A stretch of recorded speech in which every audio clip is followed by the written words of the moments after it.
Hello! Have a nice day to all the Filipino people here in the Philippines and to all the Filipino people outside the country. And to you, Mayor Rodrigo Duterte. Because you are always consistent number one of all latest survey of all presidential candidates in our country, we hope you win as a president this coming election, May 2016. If you will be the next president of our country, you promise that you can stop the crimes, drugs, and corruption within 6 months.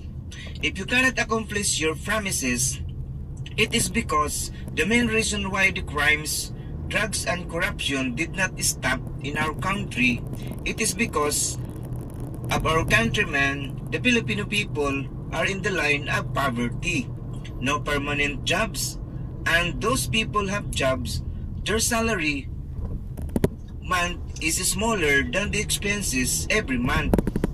I have a proposed bill to pass in the Congress to become a law, a People's Reform Law series of 2016. It is stated, all Filipino people 18 years old above must have a permanent job.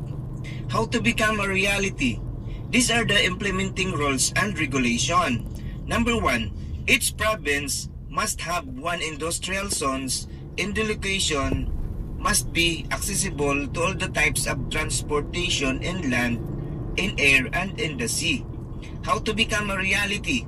Letter A, the national government provides a place for the industrial zones. Letter B, invites foreign investors to put their business in the industrial zones in its province. Letter C, invites local investors, depends on the kinds of business needed in its province. Letter D, offer an exact amount of tax in its investors. Letter A, all employees, workers, are residents in its province. Number 2, each city and municipality must have one or more local processing factory. It depends on the place what are the local product produced to process the product.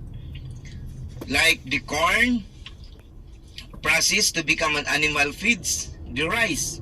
So if we process, it become flour, the coconut, so it becomes oil. The sugar cane, so becomes sugar.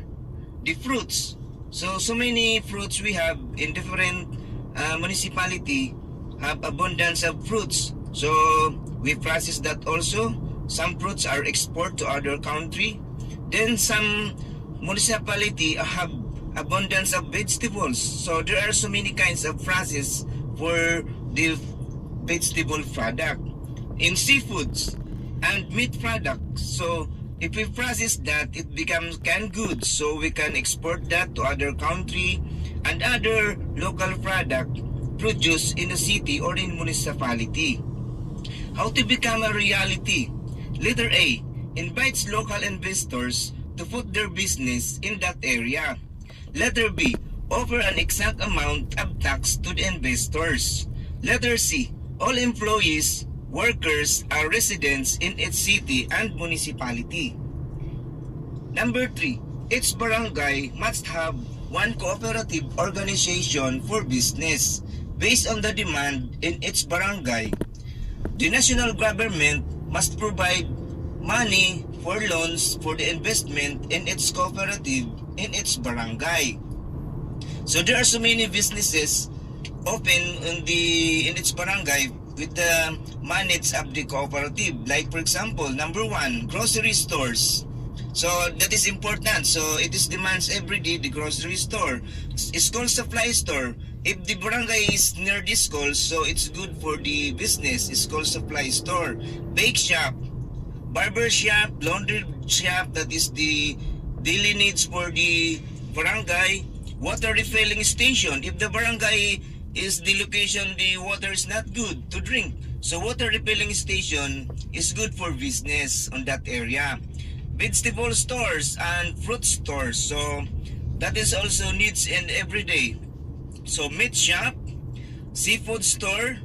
If the barangay near the sea, so good business, seafood stores. So restaurant or fast food, flower shop, toys shop, dress shop, tailoring shop and repair. So those are the daily needs in its barangay. So another, electronic shop and repair. It is demands now. Cell phones and accessories, cell phones repair shop. It is demand now everywhere. So money changers and exchange, pawn shop. So hardware and supplies. So computer shops and other businesses related on the demands of the area. So how to become a reality? Letter A, the officers of cooperative of its barangay are the one to manage and supervise in the business.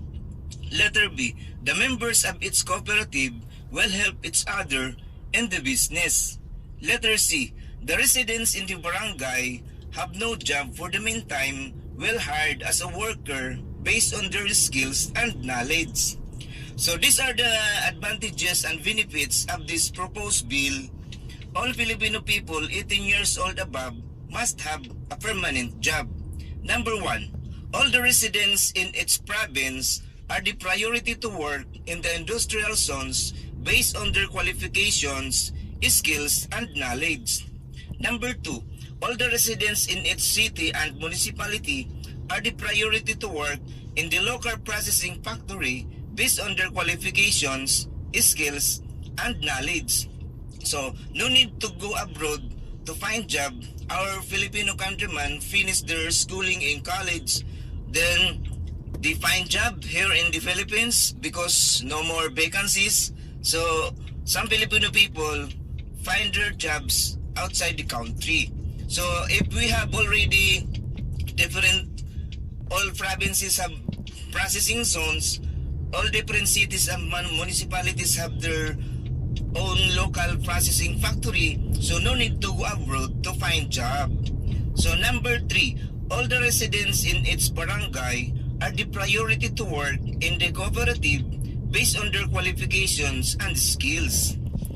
All the Filipino now have permanent job, so no need to commit crimes, no need to use and sell drugs, and the corruption will be stopped because all the members of its Filipino family 18 years old above have permanent job or and decent job.